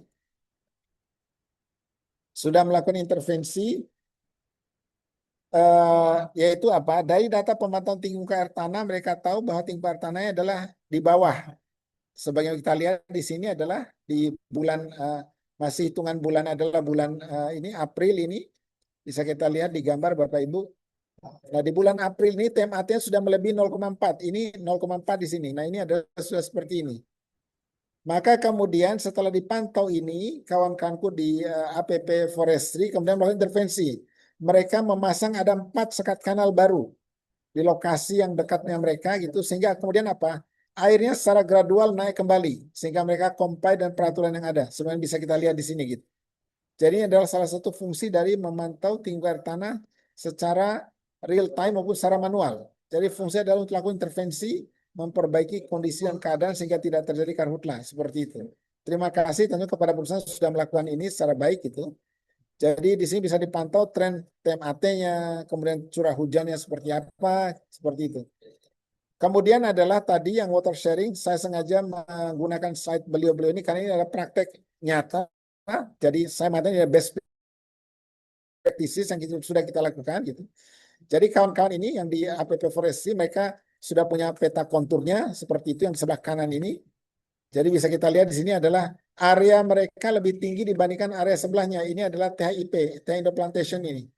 Yang ini adalah area abadi dan spa lebih tinggi.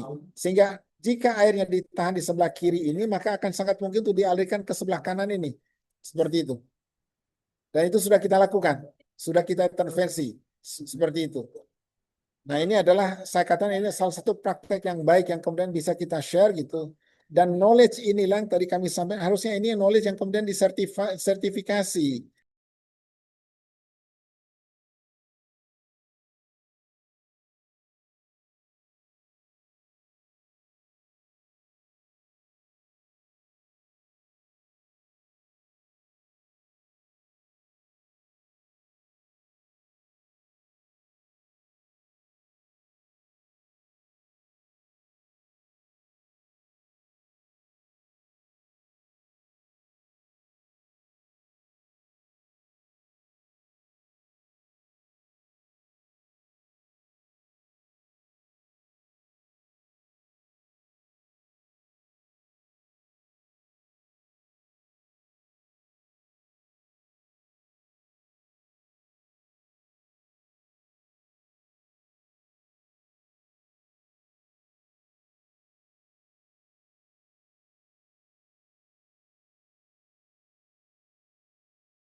Sehingga nanti kita punya ekspor yang kemudian bisa kita kirimlah ke beberapa lokasi, ke beberapa negara lah kayak begitu.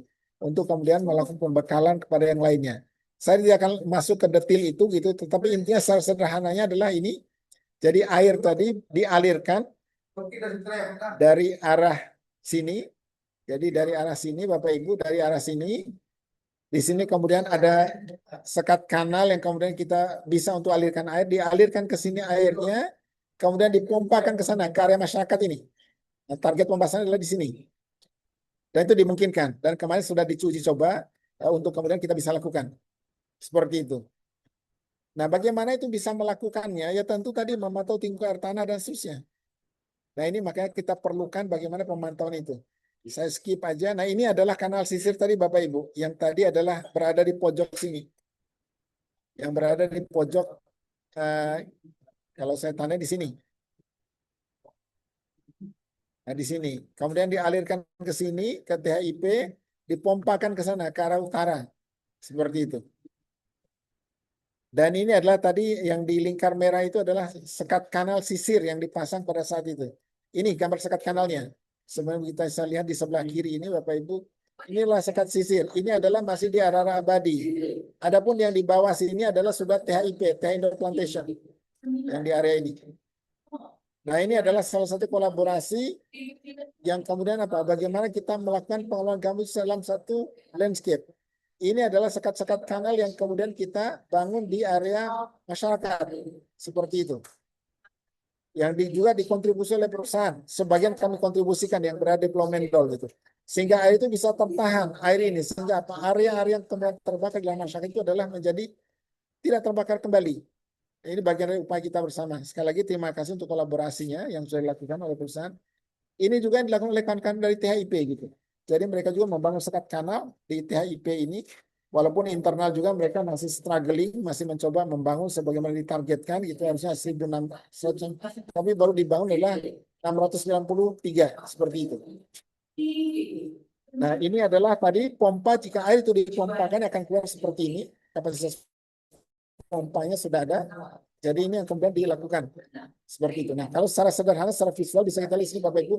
Jadi adalah berada di lokasi Arara Abadi, sumber airnya karena dia lebih tinggi secara kontur tadi dialirkan di sini lewat sekat kanal ini, sekat kanal sisir, dialirkan ke areanya PT TH Indo Plantation, kemudian dipompakan ke sana ke areal masyarakat itu, seperti itu. Nah, ini sekali lagi adalah salah satu best practice yang kita lakukan adalah oleh anak bangsa ini. Terima kasih sekali lagi kepada semuanya. Nah, ini yang kemudian kita berharap dari pemantauan TMAT dan seterusnya itu adalah kemudian kita bisa melakukan perbaikan-perbaikan, melakukan pengendalian karhutlah secara baik. Ini contoh-contoh yang lain, slide-slide-nya. Nah, kemudian adalah untuk apa data-data itu? Nah, ini Bapak Ibu sekalian, kami sudah kembangkan informasi yang namanya SIPEC. Bapak Ibu bisa buka, ini adalah untuk publik tentunya. Di mana kemudian apa?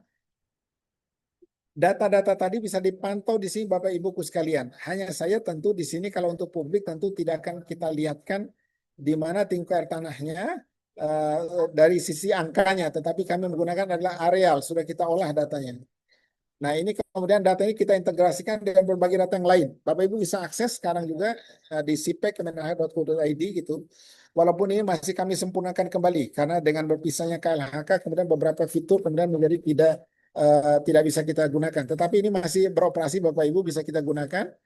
Kemudian juga adalah kami punya sistem pemantauan tinggi air tanah secara langsung. Ini dashboard yang kami sebutkan tadi adalah berada di mejanya Pak Menteri. Jadi beliau bisa memantaunya setiap saat. Kemudian ini adalah data-data. Jadi kita tahu di provinsi-provinsi yang prone to fire. Jadi dari 7 provinsi yang kemudian mudah terbakar sudah ada semua di sini. Aceh, Riau, Sumatera Utara, Sumatera Selatan, kemudian di Kalimantan Barat, Kalimantan Tengah, Kalimantan Selatan, di Jambi, bisa dimantau semua di sini. Ini adalah yang tadi kami sampaikan, ini adalah yang di daerah area masyarakat, TMAT real time yang dimiliki oleh pemerintah, oleh kami di KLH gitu. Mohon maaf Bapak Ibu, kalau hari ini mungkin masih belum bisa diakses karena kami sedang memigrasi dari penyedia jasanya tadi adalah tadi di salah satu perusahaan. Sekarang adalah kami sedang memigrasikan, jadi data-data mungkin belum semuanya tersedia di sana. Tetapi ini data yang saya ambil sebelum dipindahkan. Seperti itu. Nah, ini bisa kita lihat di sini apakah air itu tergenang atau tidak. Seperti itu. Sehingga ini adalah kita bisa melakukan pengelolaan secara baik dan benar tentunya. Di samping itu Bapak Ibu sekalian, ada juga ini Sipongi bisa digunakan. Jadi kalau boleh kami sampaikan ini adalah beberapa website yang kemudian bisa kita gunakan untuk bagaimana kita melakukan pengendalian karhutla terkait dengan pengendalian karhutla di kondisi El Niño pada tahun 2026 ini. Ini juga beberapa informasi yang bisa digunakan di ASEAN sendiri. Kami sudah membuat aplikasi Bapak Ibu yang itu bisa Bapak Ibu download di Android, ASEAN Fire Alert. Itu adalah bisa digunakan juga dalam kita menggunakan data-data yang memang tersedia pada level ASEAN. Gitu. Baik Bapak Ibu sekalian, demikian. Mohon maaf cukup panjang, tetapi kami sudah mencoba berusaha mendelivernya secepat mungkin gitu. Mudah-mudahan masih ada waktu bagi kita melakukan diskusi gitu. Demikian Bapak Ibu, materi akan di-share kepada kita semua, tidak usah khawatir. Terima kasih, saya kembalikan pada panitia. Billahi wal hidayah. Assalamualaikum warahmatullahi wabarakatuh. Terima kasih Pak Askari atas penyampaian materinya. Nah, saat ini kita akan memasuki sesi tanya jawab. Bagi peserta yang ingin bertanya bisa menggunakan fitur raise hand atau bisa ngetik di kolom chat dan mohon juga menyebutkan nama dan instansinya dari mana. Dan sebelum peserta yang lain mengajukan pertanyaan, saya sudah mendapatkan ada 2 pertanyaan. Eh, saya sebutkan ya Pak Askari. Yang pertama adalah pertanyaannya, berapa jumlah dan sebaran alat TMAT di areal perusahaan? Dan untuk pertanyaan yang kedua, bagaimana ketika perusahaan yang belum menyusun dokumen perencanaan pemulihan ekosistem gambut di areal kerja usaha? Oke, yang pertama adalah berdasarkan data yang kami miliki, gitu, seharusnya ada sekitar 1.000 data logger yang real time ya Mbak ya, yang real time. Saya bicara yang real time. Kalau keseluruhan dengan yang manualnya adalah sekitar 10.000. 10.000 titik pemantauan yang ada perusahaan. Yang data loggernya adalah sekitar 1.000. Nah ini sebagian sudah memasang adalah mengukurnya real time, hanya saja belum dikirimnya real time. Maka saat ini saatnya migrasi, tadi kami sampaikan adalah instruksi menterinya adalah per tanggal 1 Juni harusnya semua sudah migrasi dari yang hanya mengukur real time tapi juga melaporkannya secara real time seperti itu. Nah ini yang pertama. Adapun yang kami miliki sendiri dari pemerintah itu adalah yang data real time adalah udah sekitar 250-an yang sudah pernah kita pasang. Hanya saja kami sedang melakukan pemeriksaan kembali seperti itu. Beberapa memang harus dilakukan maintenance, beberapa sudah obsolete, sudah lebih dari 5 tahun, kami harus hilangkan dari inventory, dan kami akan memasang kembali pada beberapa lokasi. Yang tadi juga websitenya sudah kami share gitu, hanya saja websitenya sedang kami migrasikan tadi. Jadi mungkin beberapa masih ada yang disconnected kayak begitu, tapi bahwa ini sudah kita lakukan. Jadi datanya sudah ada, cuma karena migrasi sistem yang ini menyebabkan tidak nyambung. Itu yang pertama. Yang kedua tadi apa Mbak? Mohon maaf tadi. Yang kedua, bagaimana ketika perusahaan yang belum menyusun dokumen perencanaan pemulihan ekosistem gambut di areal kerja usaha? Tentu dalam hal ini jika perusahaan berada di ekosistem gambut, ini kewajiban yang harus dilakukan seperti itu. Ya tentu kalau tidak melakukan tentu akan melanggar peraturan seperti itu. Ya akan ada mekanisme pengawasan gitu. Dalam hal ini adalah mungkin memang masih ada beberapa perusahaan khususnya yang izinnya berada di pemerintah daerah yang kami tidak jangkau informasinya. Kalau kami tahu tentu adalah kami akan bersurat kepada perusahaan tersebut agar segera mengajukan gitu. Karena kami lebih pada unit pembina, yang kami khawatirkan nanti yang datang unit gakum. Udah main hantem aja kayak begitu. Nah ini yang kemudian kita jangan gitulah kawan. Ayo, makanya ada 3 jalur kaitan dengan pelaksanaan pemulihan ini. Yang pertama adalah yang kami memang bisa identifikasi kayak begitu. Perusahaan itu adalah memang oke, kami tahu maka kami keluarkan perintah untuk melakukan pemulihan. Yang kedua adalah jalurnya adalah jalur gakum. Nah ini udah ketangkap duluan lah bahasa mudanya begitu. Udah nggak enak kalau udah yang ini nih. Yang ketiga adalah jalur voluntary. Jalur voluntary ini adalah kami tidak punya informasi, tidak well identify kayak begitu. Maka kemudian apa? Perusahaan-perusahaannya adalah ya sudah ajukan saja kepada kami akan supervisory, kita lakukan pembahasan sehingga nanti bisa kita tetapkan di mana titik-titik pemantauan tingkat tanahnya dan seterusnya seperti itu. Sebagian perusahaan mungkin sudah secara voluntary melakukan pemantauan, tetapi bahwa itu tidak masuk dalam sistem, tidak kami rekognisi seperti itu. Artinya mungkin untuk fungsi produksi saja, tidak pada fungsi bagaimana tata kelola air, kemudian juga bagaimana untuk fungsi karhutla dan segala macam. Baik, mungkin demikian respons saya. Terima kasih, saya kembalikan. Baik Pak, satu lagi Pak. Untuk contoh perhitungannya dalam sebuah area kerja, bagaimana Pak menghitungnya? Misalnya 10.000 hektar. Oke, saya mengambil contoh yang mudah saja, ya 10.000 hektar tadi. 10.000 hektar itu katalah izinnya.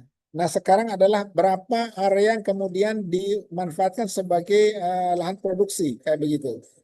Jika dari 10.000 hektar tadi, katakanlah 9.000 hektar yang kemudian digunakan untuk produksi, katalah sawit lah bahasa mudahnya, kayak begitu. Nah, dari 9.000 ini kita bagi dengan faktor 30. Kenapa kita gunakan bagi faktor 30? Karena berbeda luas petak-petak produksi dari masing-masing perusahaan, dari masing-masing kegiatan gitu. Contoh gitu, itu satu buah produksi. Walaupun ada juga adalah cuma 20 hektar, ada juga 15 hektar kayak begitu kan beda-beda itu. Kemudian adalah kalau di HPI adalah satu petak tanam itu adalah sekitar 120 hektar. Ada yang 100 hektar, ada yang lebih sedikit, ada yang kurang juga kayak begitu. Jadi beda-beda. Maka kemudian dalam hal ini sebagaimana telah diatur dalam peraturan Perdirjen dalam hal ini 9.000 hektar tadi kita bagi dengan faktor 30. Berarti 9.000 dibagi 30 berapa itu? Dihilangin 100 berarti 900 dibagi 3. Berarti 300. Nah, berarti apa? Ada 300 blok produksi imajiner. Seperti itu. Nah, dari 300 blok produksi imajiner ini kita menetapkan adalah 15%-nya untuk kemudian kita tetapkan TMAT-nya. Ya, dari 300 itu berapa 15%-nya? Kan begitu. Nah, dari titik itu kemudian kita distribusikan, kita membahas ketika melakukan pembahasan dokumen gitu. Kira-kira seperti itu Mbak, secara mudahnya gitu, sehingga nanti kita tahu berapa jumlah TMAT yang harus dimiliki gitu. Jadi kalau tadi 15% dari 300 berapa ya Mbak ya? Saya tidak pintar matematik ini. Nah, keluarlah angka itu. Nah, angka itulah kemudian dari angka yang ada, kemudian kita mengambil adalah setiap satu water management zone kita menetapkan ada data logger atau setiap 10 jika belum ada water management zone-nya seperti itu. Nah, seperti itu yang kita lakukan selama ini. Demikian mungkin mudah-mudahan jelas lah. Bagi kawan-kawanku yang sudah biasa dengan ini, tentu ini sudah penjelasan yang kuno sekali lah. Terima kasih. Baik, terima kasih Pak Askari. Saya akan membacakan beberapa pertanyaan dari kolom chat. Tapi sebelumnya saya infokan untuk pertanyaan ini kami akan menyaring beberapa pertanyaan. Jadi tidak semuanya akan dibacakan dan dijawab oleh Pak Askari secara langsung. Untuk pertanyaan yang tidak bisa terjawab saat Zoom ini, nanti akan kami kirimkan jawabannya melalui email. Untuk pertanyaan yang pertama, Pak, dari Bapak Andri Sugianto. Mohon penjelasannya mengenai tata kelola gambut di areal buffer, berapa jarak buffernya dari konsesi perusahaan, apakah tata kelola yang dimaksud sama dengan tata kelola yang ada di perusahaan, misalnya sekat kanal, TMAT, patok subsiden, dan bagaimana jenisnya? Terima kasih. Baik, terima kasih Bapak Ibu sekalian. Yang pertama adalah kebijakan yang diambil saat ini area buffer itu adalah pada area sekitar 5 km. Kami katalah sekali lagi diprotes, Pak, mana dasar hukum segala macam yang seperti itu. Ini sedang kami rumuskan Bapak Ibu kalau berbicara mengenai dasar hukum untuk yang kaitan 5 kilometernya gitu. Dalam hal ini itu saya mengatakan itu kebijakan diambil oleh Menteri, dalam hal ini adalah Menteri sebelumnya, Menteri Hanif Faisal Nurrafiq gitu. Nah, adapun intervensi yang dilakukan apa gitu, kami menyebutnya ada pendekatan 3R Bapak Ibu. Yang pertama adalah melakukan rewetting, yaitu membangun infrastruktur pembahasan kembali gambut. Kemudian yang kedua adalah melakukan rehabilitasi vegetasi jika memang dimungkinkan. Dan tadi juga jika dimungkinkan gitu. Kemudian yang ketiga adalah revitalisasi livelihood masyarakatnya. Jadi bagaimana gitu agar masyarakatnya tidak bakar-membakar lah bahasa mudanya begitu gitu. Karena bagaimanapun juga ya karhutla itu tidak mungkin terjadi kalau tidak ada yang membakar. Maka 3 aspek itu yang dilakukan gitu. Ditanyakan apakah tata kelolanya betul-betul seperti area perusahaan. Kami berharapnya seperti itu tentunya. Tetapi bahwa nanti kaitannya dengan ini tentu akan ada masa bapak-bapak merencanakan memasang berapa dulu segala macam kayak begitulah kita apresiasi untuk itu gitu. Tetapi intinya bahwa iya kita mengelolanya adalah satu landscape KHG. Jadi pendekatan pengelolaan adalah dalam bentuk pengelolaan satu KHG gitu. Jadi sama dilakukan ini. Termasuk pemantauan. Nah, pemantauan memang dalam hal ini adalah kita kolaborasi. Yaitu apa? Kami tentu akan meng-highlight di dalam mekanisme penilaian proper gitu. Oh, ini sudah masang ini, ya udah. Ini satu beneficiaries bagi dia. Di mana apa? Satu benefit bagi dia di mana dia udah masang alat pemantau yang real time tadi gitu. Kami akan rekognisi itu sebagai bagian dari kemudian apa untuk udah kontribusinya ini. Karena yang lain mungkin bangun sekat kanal, yang lainnya bangun area vegetasi. Adapun untuk revitalisasi livelihood kami meminta kepada semua perusahaan melakukan itu. Walaupun porsinya silakan dibagi. Kami juga melakukan hal yang sama Bapak Ibu dan Pemda. Kami sedang merumuskan kembali ini ada kewajiban Pemda. Kami akan nilai dalam indeks respon daerah nanti. Kita akan evaluasi. Tentu kami kerjasama dengan kawan-kawan Kemendagri untuk melakukan penilaian. Kalau memang katakanlah ada hal yang sifatnya mungkin tindakan pembinaan dan sanksi ya akan kita berikan kesempatan tentunya kepada kawan-kawan di Kemendagri untuk melakukan itu. Baik, demikian mungkin yang bisa saya respon. Terima kasih. Baik, untuk pertanyaan yang kedua dari Bapak Eko Wijianto. Tadi disampaikan bahwa untuk kawasan lindung tidak dipasang TMAT apabila perusahaan kami merupakan izin restorasi ekosistem untuk kawasan lindung. Apakah perusahaan kami juga mempunyai kewajiban untuk memasang TMAT, mengingat aksesibilitas masuk areal belum ada dan potensi kerusakan lingkungan jika kita buka akses baru ke dalam areal? Ini penjelasannya. Baik, terima kasih Bapak Ibuku yang sekali lagi mohon maaf kalau ada gangguan suara Bapak Ibu saya di bandara ini. Saya tahu ini kencang sekali lagi pengumuman. Kewajiban yang restorasi ekosistem sama dengan yang lainnya Bapak Ibu. Sama seperti itu. Karena di restorasi ekosistem ada juga adalah petak-petak atau blok produksinya, blok tanamnya ada. Maka di situ menjadi faktor penghitung bagaimana luasan tadi. Tadi 9.000 tadi dibagi 30 seperti itu. Hanya saja kepada kawan-kawanku ini adalah, Pak, kami akses itu kalau tiap hari yang manual kami nggak bisa. Setengah mati kami menyibah hutan itu. Ya sudah, pasang aja yang real time-nya, seperti itu. Jadi tetap ada faktor pembagi tadi. Kemudian adalah setiap 10 tinggi TMAT manual, tinggi muka tanah manualnya adalah satu data logger real time seperti itu. Nah, kami akan mewajibkan adalah hanya yang real time-nya saja. Sehingga itu bisa dipantau kayak begitu. Dan kami juga sedang menyusun kebijakan secara spesifik untuk ini gitu. Karena ada beberapa kegiatan memang kemudian Pak kami tidak membuka kanal segala macam, tapi lebih kepada restorasi ekosistem. Seperti itu Pak. Jadi mohon bisa dilakukan juga sama diajukan kepada kami dan saya sampaikan beberapa perusahaan sudah melakukan itu juga dan kami akan layani dengan cara yang sama kepada Bapak Ibu sekalian juga. Terima kasih saya kembalikan. Monggo. Baik, terima kasih Pak Askari. Selanjutnya dari Jati Indra Pramasto. Untuk perusahaan yang sudah memiliki alat monitoring real time yang belum terintegrasi, apakah bisa diberikan info untuk proses pendaftaran uji konektivitas dan penyambungan? Baik, terima kasih. Ini gampang sekali kalau ini.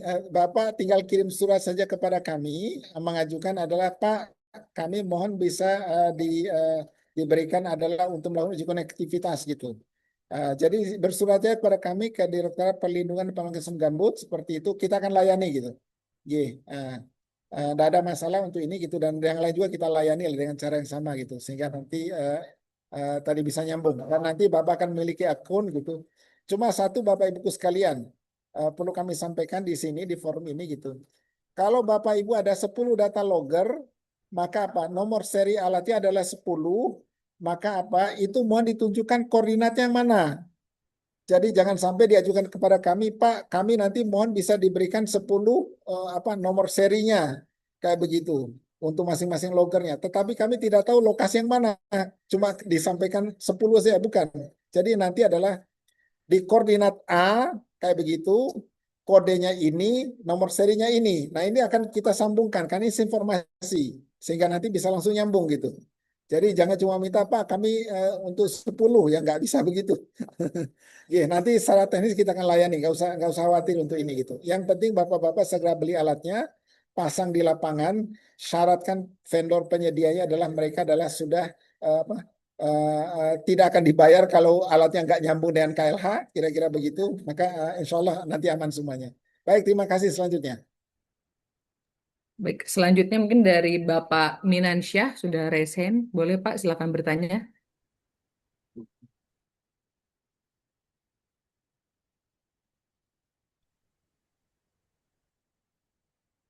Halo, Assalamualaikum warahmatullahi wabarakatuh, Pak Askari. Apa Waalaikumsalam kabar? warahmatullahi wabarakatuh. Baik, alhamdulillah terima kasih. Iya, saya Sahminan Pak Askari dari PT Lestari Prima Agritech yang dulu juga kita vendor pemasangan di lahan masyarakat, Pak Askari. yang Siap. ada di Jambi, yang di Kalimantan, dan juga yang ada di Aceh. Pak Askari, izin saya mau memberikan apa namanya pertanyaan, dan juga ada beberapa memang kendala kami dari vendor logger yang di mana yang pertama itu pertanyaannya ada beberapa perusahaan itu titik TMAT-nya di lahan mineral begitu. Ketika kami lakukan pengeboran di lokasinya itu memang mineral sampai ke bawah gitu Pak. Nah, sehingga kita harus melakukan pemindahan. Apakah pemindahan itu diperbolehkan untuk dilakukan atau seperti apa Pak? Mohon dijawab. Kemudian kami sudah ada melakukan pemasangan di beberapa titik Bapak, di beberapa perusahaan. Sekarang ini kita lagi mencoba untuk mengintegrasikan ke KLH, dan pihak perusahaan juga sudah menyurati ke KLH-nya Pak untuk melakukan integrasi. Kalau sekarang ini total ada sekitar 80 alat Bapak, izin untuk sudah dilakukan pemasangan, dan ada juga yang sedang dilakukan pemasangan. Nah, kemudian yang ketiga ini Bapak, ada kendala juga dari beberapa perusahaan itu memang mereka khawatir dengan adanya pemasangan ini alatnya itu hilang Pak gitu. Jadi khawatir alatnya hilang karena memang ya kita dari segi harga juga lumayan kata perusahaannya seperti itu Pak. Sehingga ada beberapa mitigasi lah dari kami untuk alat itu supaya dia tidak hilang. Nah, kemudian yang terakhir Bapak, kami sangat apa namanya membutuhkan arahan dari Bapak terkait dengan perusahaan-perusahaan yang sudah terintegrasi ataupun yang sudah memasang ya, yang sudah memasang seperti apa kelanjutannya dan bagaimana arahan dari Bapak Askari. Terima kasih Bapak, kami sangat apresiasi sekali dengan adanya pertemuan ini. Terima kasih Bapak. Assalamualaikum warahmatullahi wabarakatuh. Baik, Waalaikumsalam warahmatullahi wabarakatuh. Terima kasih untuk pertanyaannya gitu. Yang pertama adalah memang Bapak Ibu sekalian, kalau berbicara mengenai apa, ya ada orang-orang punya sifat kleptomania ini susah ini kita bicarakan seperti apapun gitu. Jembatan saja bisa hilang, jalan saja bisa hilang dan segala macam seperti itu. Memang susah kalau bicara ini gitu. Maka mohon kemudian Bapak Ibu itu ya kita mengamankan lah. Kalau itu dalam rumah kita, di dalam area konsesi kita, tentu kita jagalah bagaimana caranya, entah patroli rutin dan segala macam gitu. Termasuk adalah yang kami miliki yang di pemerintah, yang di lahan-lahan masyarakat itu kadang-kadang ada iseng aja itu ngambil ininya, solar cell-nya. Kadang-kadang ya apa, iseng diambil talinya untuk jerat babi katanya. Wah ini pusing udah kita kayak begini. Artinya apa? Ini kendala kita bersama lah gitu. Tetapi bahwa apa itu tidak menyurutkan kita untuk melakukan apa yang menjadi kewajiban kita. Kemudian yang kedua adalah Bapak Ibu sekalian, jika memang alatnya sudah terbeli, segera ajukan kepada kami untuk kemudian apa? Meminta untuk lakukan uji konektivitas. Sehingga nanti adalah bisa kita lakukan secara cepat dan mohon Bapak Ibu bisa segera dilakukan ini, mengajukan kepada kami jika memang alat-alat telah terbeli gitu. Adapun tadi kaitannya dengan ternyata adalah ini kebetulan dahulu mungkin masih petanya 1:250.000 itu mungkin kok itu bisa di mineral itu. Jadi ini berarti apa? Ada kewajiban perusahaan, jadi bukan dari vendor, ini harusnya kewajiban perusahaan yang memiliki arealnya mengajukan perubahan titik pemantauannya kepada kami. Kalau itu memang mineral dalam hal ini secara teknis tentu itu bisa dipindahkan. Bahkan yang memang di titik mineral mungkin kita akan bisa hapuskan seperti itu gitu. Tapi tadi adalah kita akan pindahkan. Hanya saja kami sampaikan itu kewajiban dari perusahaan untuk kemudian bisa mengajukan perubahan dokumen rencana pengelolaan ekosistemnya kepada kami seperti itu. Mudah-mudahan saya sudah menjawab beberapa tadi pertanyaannya. Saya kembalikan kepada panitia. Monggo. Baik, pertanyaan terakhir ya Pak Askari. Oke. Baik. Bagaimana perusahaan yang ingin memasang logger tapi belum mempunyai dokumen rencana pemulihan gambut? Apakah bisa dipasang? Dalam hal ini adalah, ini kan nanti Bapak Ibu kan kita pantau bersama. Harusnya diajukan dahulu adalah dokumen pemulihannya. seperti itu. Sehingga ini bisa kemudian kita bisa segera melayaninya seperti itu. Nggak lama kok itu membahas dokumen segala macamnya kayak begitu. Jadi mohon bisa segera saja gitu. Karena sekali lagi kami lebih memfungsikan kami sebagai pembina Bapak Ibu sekalian, sebagai teman lah bahasa mudanya begitu gitu. Maka mohon segera mengajukan gitu, sehingga kita proses gitu. Dan di sinilah kami itu saling menjaga. Jangan sampai nanti kena gakum, udah kena gakum, udah gak enak, udah kita ngobrolnya itu. Maka sekali lagi kami himbau bagi Bapak Ibuku yang belum belum mengajukan kayak begitu agar segera mengajukan kepada kami. Ini masih banyak pertanyaannya ya di chat room ini saya melihat jarak stop block di areal jaraknya berapa. Teknis sekali. Kemudian memenuhi standar tertentu sertifikasi produk listrik SNI, kemudian kalibrasi alat dan segala macam. Iya Pak, ini masukan-masukan kami catat ini dan kami minta kepada panitia mohon semua ini yang mungkin belum sempat saya jawab secara langsung pada kesempatan ini adalah kami membutuhkan hasil dari chat pada hari ini. Untuk nanti kita bisa jadi kita adakan seperti ini kembali untuk kemudian beberapa ini apa langkah tidak sudah kami lakukan tentu dalam pelaksanaan kegiatan seperti ini. Baik demikian kami kembalikan kepada panitia. Jika akan ditutup, saya tentu mengucapkan terima kasih kepada semuanya yang telah banyak memberikan pertanyaan-pertanyaan yang luar biasa tentu dan itu menjadi input juga bagi kami. Terima kasih juga kepada seluruh pemerintah daerah yang telah hadir. Terima kasih kepada Pak Huda yang terus mengawasi, membimbing kami gitu. Dan kawan-kawanku Emri lah yang telah luar biasa bisa mengadakan kegiatan seperti ini gitu. Yang jelas ini kami hanya diundang saja oleh AIMRI, makanya kami apresiasi untuk itu, untuk sebagai narasumber pada kegiatan ini. Demikian mungkin dari saya Bapak Ibu sekalian, karena kami juga sudah menunggu boarding flight ini. Terima kasih untuk berkenan mendengarkan ocehan kami lah, kalau bahasa Jawa Timur ngeremo ini, berbagi informasi gitu. Mudah-mudahanlah ke depan kita bisa menjadi jauh lebih baik gitu sehingga nanti pengelolaan gambut menjadi sebagai disita oleh badukunnya Pak Huda ini. Pak mengelola itu satu landscape itu sesuai kaidah ilmunya sehingga kita betul-betul mengelola gambut secara baik tidak lagi hutan dan seterusnya bahwa itu adalah aset bersama untuk kemudian kehidupan masyarakatnya. Kalau ada yang benar dari yang maha benar, kalau hilaf salah dari saya mohon maaf tentunya. Saya Bilal Hidayah. Assalamualaikum warahmatullahi wabarakatuh. Saya kembali pada panitia. Oke, baik. Waalaikumsalam. Terima kasih Pak. Pak, sebelum Bapak mungkin keluar dari Zoom ini, kita boleh dokumentasi dulu Pak, kita foto bersama. Baik, untuk tim IT mohon bantuannya untuk eh, capture ya, galerinya. Mohon dibantu Baik, Bu. ininya. Hai. Baik, Bapak Ibu, untuk sesi foto ini diambil Untuk 3 partisipan kali bisa open cam sesi semuanya ya. ya. Seluruh peserta boleh open cam. Untuk Terima kasih. sesi pertama, 1, 2, 3.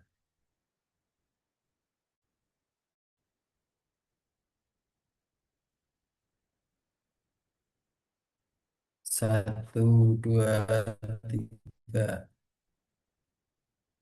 Sesi terakhir. Baik. Oke, sudah baik. Terima kasih Pak Askari untuk waktunya, untuk paparan materinya. Izin saya sebelum kita juga mengakhiri webinar ini, ada poin-poin yang bisa kita simpulkan dari materi yang sudah tadi Bapak Askari sampaikan. Poin pertama yaitu ekosistem gambut merupakan ekosistem yang sangat rentan sehingga memerlukan perlindungan dan pengelolaan yang berkelanjutan. Poin kedua, pemantauan tinggi muka air tanah merupakan salah satu kewajiban dalam pengelolaan ekosistem gambut dan menjadi bagian penting dalam upaya pencegahan kerusakan serta kebakaran hutan dan lahan. Pemanfaatan sistem monitoring otomatis dan pelaporan secara real-time mendukung pengawasan yang lebih efektif serta pengambilan keputusan yang cepat dalam tata kelola air. Dan poin yang terakhir, kolaborasi antara pemerintah, pelaku usaha, dan masyarakat menjadi kunci dalam menjaga fungsi hidrolis gambut serta meningkatkan kesiapsiagaan terhadap resiko karhutla. Semoga materi yang tadi sudah disampaikan oleh Pak Askari juga dapat bermanfaat bagi kita yang mengikuti webinar ini dan juga dalam mengimplementasikan pengelolaan ekosistem gambut di lapangan. Sebelumnya juga saya tadi lupa menginformasikan untuk pertanyaan yang belum sempat terjawab akan kami kirimkan melalui email dan juga materi sertifikat juga nanti akan kami kirimkan melalui email. Maka dari itu peserta diharapkan jangan lupa untuk mengisi daftar hadir karena daftar hadir itulah yang nanti akan kami gunakan untuk mengirimkan materi dan sertifikat.